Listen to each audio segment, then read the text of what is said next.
Birds are a major tourist attraction in Kenya. Today on Tazama, we are going to be part of a water bird count. That is, we are going to count the number of bird species in one of Kenya's Great Rift Valley lakes. Come, join me. We travel about 2 hours from Nairobi, north of Nakuru, in one of the Great Rift Valley soda lakes, Lake Bogoria. It supports a great number of flamingos and other bird species.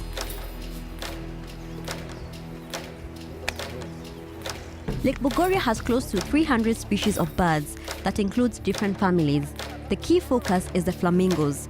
There are also families of ducks and storks and different species of the same family.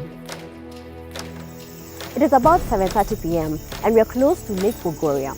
It is here that we are going to pitch tents. But just before that, we are headed for a briefing session to establish just how a water bird count is going to go tomorrow.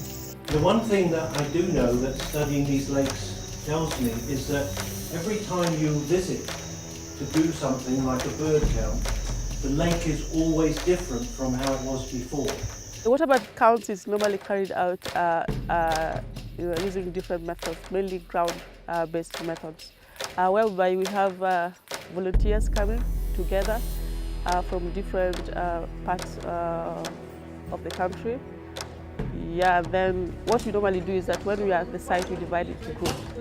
So once we are divided up into groups, we move across around the whole lake, so that we capture all the types of birds and we make sure that the whole lake is covered. So we are divided into groups of up to 10, depending on the number of people who are available for the counting. It's about 6 a.m. in the morning, and the group has been divided into 10 different segments.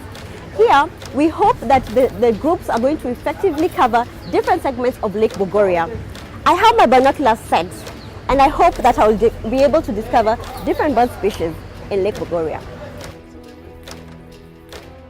For the flamingos in this lake, you can see the way they have really stuck together. So we have to do an estimate because you cannot have an absolute count. So we count them in blocks like what we've just done. We were counting them in blocks of 100, 100, 100. Yeah, and so far in this section, a lot have come with the 3,000, but we're still counting as we go along. And we didn't get the number of the greater flamingos. Oh, and that's what we are counting. That's what I have 10. Yeah, 10 great flamingos. But there are a lot more lesser flamingos than the greater. What's the difference between the two? The difference is in size, and then also the plumage, especially on the bill. Look at the plumage. What do you mean by plumage? Coloration. Ah, okay. Because I can see the greater is it's whiter. Yeah, it's more white than the lesser is very pink. Kenya is very rich in terms of diversity, having 10% of the world's population with approximately 10,000 species of birds worldwide. We are at the hot springs, one of the major attractions in Lake Bogoria. It is here that we have established over 700,000 flamingos. And that is not all, because we have other groups that are counting around this lake.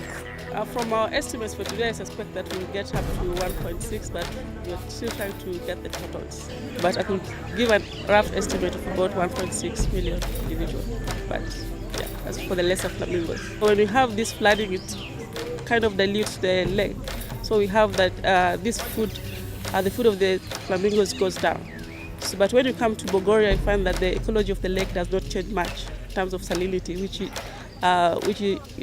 defines the amount of food that will be available. Actually, the most interesting thing that I have heard from the local community is that the numbers of birds have really increased compared to the past years. Bird counting has been a very nice exercise. It's an awesome experience, seeing the shores of Lake Bogoria having all colored with pink. For today, I can say we've counted more than 50 species, but the number sometimes goes up. Bird counts give conservationists the chance to give insights on local birds. It encourages better bird conservation initiatives to help birds all year long in reserves, sanctuaries, and forests everywhere.